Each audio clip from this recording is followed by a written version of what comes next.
Chittagong city corporation Kaiser Nilufar college হলরুমে কলেজের হিসাব বিভাগের সহকারী অধ্যাপক দেবপ্রিয় চক্রবর্তীর বিদায় সংবর্ধনা অনুষ্ঠান চট্টগ্রাম সিটি কর্পোরেশন কায়সার নীলুফার কলেজের ভারপ্রাপ্ত অধ্যক্ষ সৈয়দা সারওয়াত জাহানের সভাপতিত্বে গতকাল ৩০ নভেম্বর সকাল ১১টায় অনুষ্ঠিত হয়।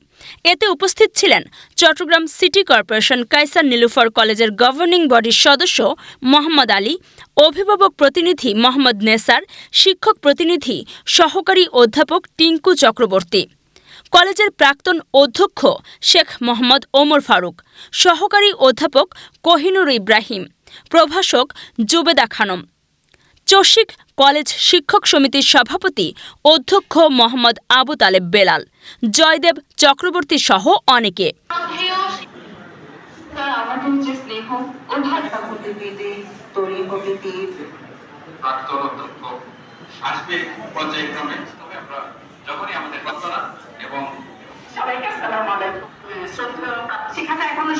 অনেক ব্যাংকেও চাকরি পেয়েছেন।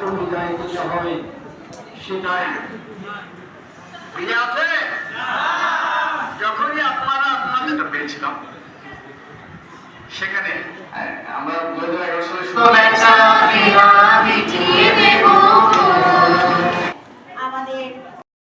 বিদায় সংবর্ধনায় বক্তারা বলেন, দেবপ্রিয় চক্রবর্তীর কর্মজীবনের দক্ষতা, পারদর্শিতা, কর্মনিষ্ঠা এবং মেধার ভূয়সী প্রশংসা করেন। অনুষ্ঠানে শিক্ষার্থীদের পরিবেশনায় ছিল মনোমুগ্ধকর সাংস্কৃতিক অনুষ্ঠান। সেই সাথে চট্টগ্রাম সিটি কর্পোরেশন কায়সার নীলুফার কলেজের প্রভাষক অনুষ্ঠানের সঞ্চালক নিশাত হাসিনা শিরিনের স্বরচিত কবিতা আবৃত্তি শ্রোতাদের মুগ্ধ করেন।